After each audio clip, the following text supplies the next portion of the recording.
안녕하세요, 여러분. 반갑습니다. 이제 사순절의 마지막 주간인 고난주간과 부활주일이 다가왔습니다.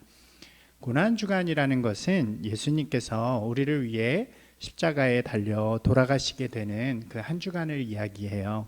그리고 그 주간에 이제 마지막에 있는 부활주일은 예수님께서 죽음 가운데서 다시 살아나신 그 날을 우리가 기뻐하고 감사하면서 주님 앞에 나아가는 귀한 날이라고 할 수 있죠. 이 날은 우리 그리스도인에게 가장 중요한 시간이라고 할 수 있겠죠.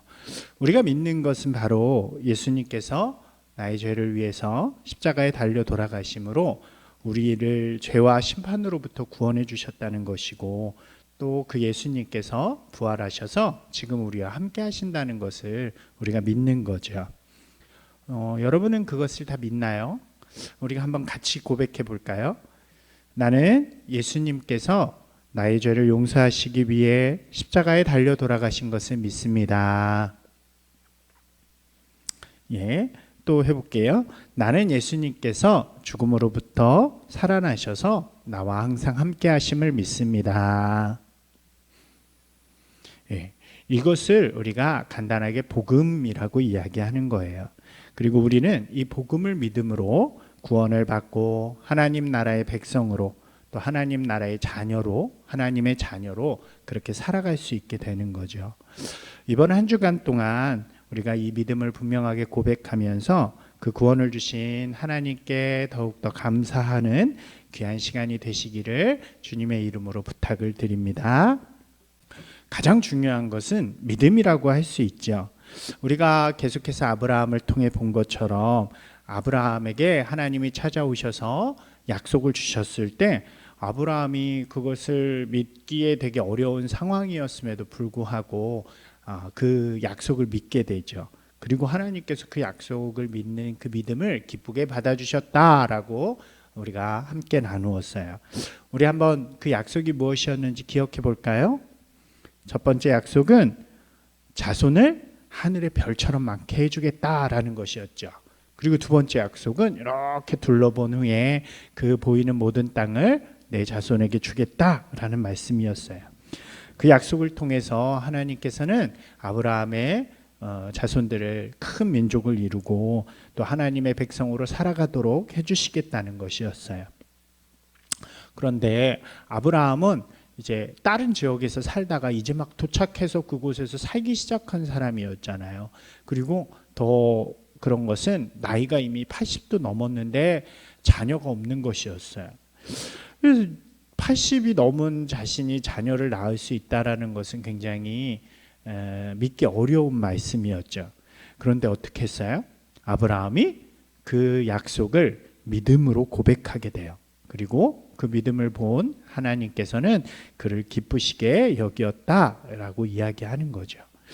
사랑하는 여러분, 여러분도 믿음을 가지고 하나님 앞에 나아가면 하나님께서 여러분을 기뻐하시는 거예요. 이제 시간이 지났어요. 그래서 아브라함이 100살이 되었을 때 진짜 아들을 낳게 돼요. 그리고 그 아들의 이름이 뭐냐면 바로 이삭이라는 이름이에요. 여러분, 이삭은요, 웃었다라는 뜻을 갖고 있어요. 이게 왜 그런 뜻을 갖게 되었냐면, 그런 이름을 갖게 되었냐면, 아브라함의 아들을 낳기 바로 전에 천사들이 아브라함을 한 번 더 찾아가요. 그리고 그 약속을 다시 한번 되새겨줘요. 네가 아들을 낳을 것이다 라는 이야기를 듣게 돼요. 근데 그 옆에서 아브라함의 아내인 사라가 그 이야기를 우연히 듣게 되는 거예요. 근데 너무 웃겼나 봐요. 그래서 막 이렇게 혼자 웃게 돼요. 왜 웃었을까요? 자신은 너무 나이가 많은데 아들을 낳게 될 것이라고 이야기하니까요, 그만 웃음이 난 거예요. 그런데 진짜로 1년 뒤에 아들을 낳게 되었어요. 그래서 그 이름을 웃었다라는 의미의 이삭이라고 짓게 되는 거죠. 여러분, 그 웃음은 처음에는 자기가 진짜 낳을 수 있을까 하는 그런 웃음이었지만 이제는 그 웃음을 통해서 하나님의 약속이 이루어질 것이라는, 그 아들을 통해서 하나님의 약속이 이루어질 것이라는 그런 기대를 가지게 되는 그런 이름이 되어지는 거예요. 아브라함은 이 이삭을 하나님의 사람으로 잘 키워가고 있었어요. 그런데 어느 날 하나님께서 아브라함을 보시고 그의 믿음을 시험하시기로 결정하세요. 여러분, 학교에서도 보면 시험을 우리가 보잖아요. 그 시험을 보는 이유가 뭘까요? 그 시험을 보는 이유는 지금 배우고 있는 것을 잘 알고 있는지, 얼마나 잘 깨닫고 있는지를 이렇게 확인하고 더 잘하도록 독려하기 위함인 거죠. 여러분, 혼내주려고 시험 보는 거는 원래 없는 거예요. 마찬가지로 하나님께서도 과연 아브라함이 자신을 믿는 믿음이 정말로 어떠한가, 잘 믿고 있는가, 그런 것을 보기 위해서 한번 시험하시기로 결정을 하세요. 그런데 문제는 그 시험이 참 어려운 것이었어요. 하나님께서 아브라함에게 갑자기 이렇게 말씀하시는 거예요. 저기에 가면 모리아산이라는 곳이 있는데 그곳으로 가서 나에게 제사를 드려라. 그런데 그 제물을 아들인 이삭으로 바쳐라 라고 이야기하는 거예요. 너무 무섭고 너무 어려운 요구였죠. 이 하나님께서 주신 약속의 아들 이삭을 갑자기 번제 제사의 제물로 바치라고 말씀하시는 거예요. 아마 아브라함은 깜짝 놀랐을 것 같아요. 그리고 매우 괴로웠을 것 같아요. 고민 많이 했을 것 같아요.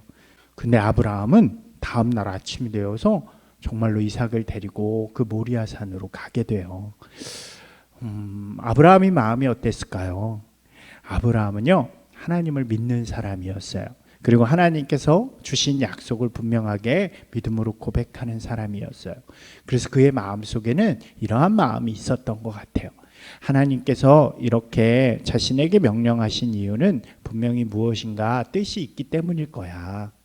하나님께서 정말로 이삭을 이렇게 바치길 원하시는 것이 아니라 나의 믿음을 보기 위함일 거야. 하나님께서 무엇인가를 준비해 놓으셨을 거야 하는 그런 마음을 가지게 돼요. 그래서 이삭이 이렇게 물어요. 아버지, 우리가 제사를 드리러 가는데 나무도 준비되어 있고 불도 있는데 왜 제물이 없어요?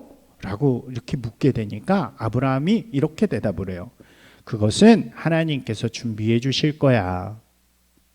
여러분, 한번 같이 해볼까요? 그것은 하나님께서 준비해 주실 거야. 이것이 바로 아브라함의 믿음이었다는 거예요. 그리고 실제로 아브라함이 이제 모리아산으로 딱 가서 제단을 딱 만들고 그 위에 나무를 사서 불을 붙일 준비를 한 다음에 이삭을 딱 데리고 그 제단 위에 올려놔요. 그리고 나서 딱 이렇게 잡으려고 하는 순간 하나님께서 딱 나타나셔서 아브라함아, 손을 멈춰라. 내가 너의 믿음을 이렇게 보니까 아들까지 바치는 너의 믿음이 정말 훌륭하구나. 내가 그 믿음을 보고 정말 기뻐한단다. 그러더니 저 이미 그 제사를 위한 제물을 준비해 두셨다라고 말씀하시는 거예요. 그래서 아브라함이 눈을 돌려서 딱 보니까 옆에 있는 나무에 이 양이 이렇게 걸려가지고 움직이지 못하는 것을 보게 돼요. 그래서 그 양을 데리고 와서 그 양을 잡아서 하나님 앞에 제사를 드리게 돼요.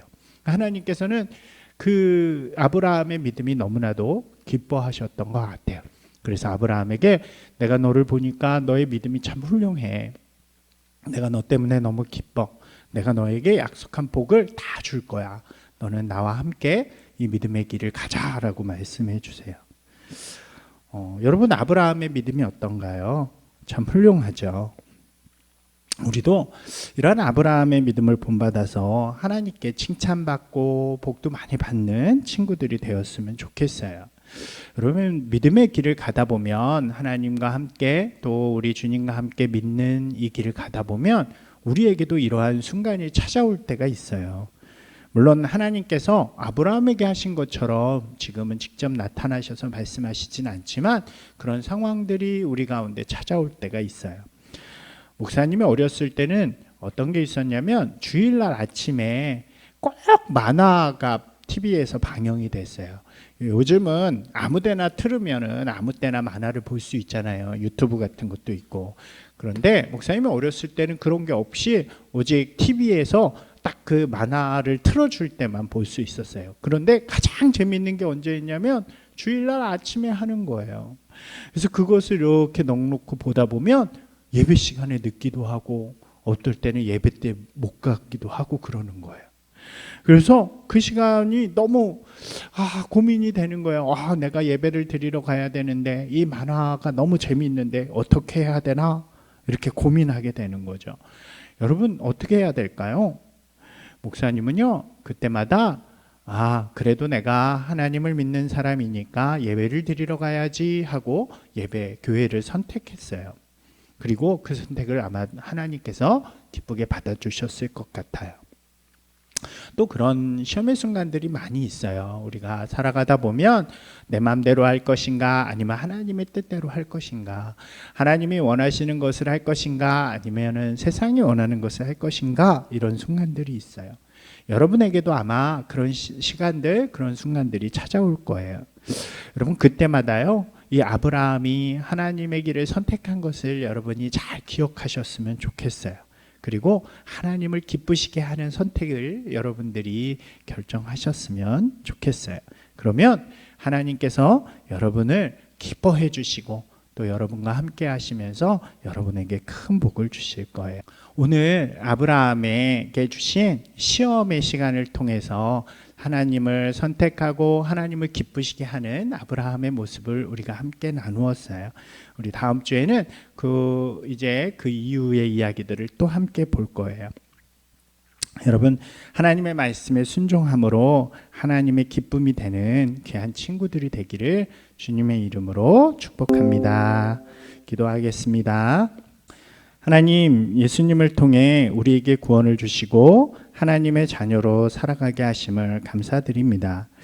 우리가 이 약속을 믿음으로 고백하게 하시고 하나님의 자녀로서 말씀에 순종하며 살아갈 수 있도록 도와주세요. 우리에게 시험의 순간이 찾아올 때마다 아브라함의 선택이 기억나게 하시고 또 주의 말씀에 순종함으로 주를 기쁘시게 하는 귀한 친구들이 될 수 있도록 인도해 주세요. 예수님의 이름으로 기도합니다. 아멘. 우리 신나는 복습게임 시간이 돌아왔습니다. 우리 첫 번째 문제는요, 하나님께서 아브라함에게 아들을 바치라고 명령한 이유가 무엇이었나요? 하나님께서 아브라함에게 아들을 바치라고 한 이유가 무엇이었을까요? 두 번째 문제입니다. 하나님께서 아브라함을 기뻐하셨어요. 무엇을 보고 아브라함을 기뻐하셨을까요? 하나님께서 아브라함을 보고 기뻐하신 이유는 무엇일까요? 세 번째 문제는요, 여러분들이 고백해 보는 거예요. 여러분에게도 이러한 아브라함과 같은 시험의 순간이 찾아올 수 있어요. 그죠? 그때에 여러분이 어떻게 할 것인가, 여러분의 입술로, 여러분의 말로 하나님 앞에 딱 결정하고 고백하는 시간이 되었으면 좋겠어요. 여러분, 오늘도 하나님의 말씀을 우리가 함께 나누었어요. 우리가 이 말씀을 통해서 더욱더 믿음의 사람으로 자라나고 하나님이 기뻐하시는 귀한 자녀들이 되기를 바랍니다. 우리 다음 주에 또 만나요.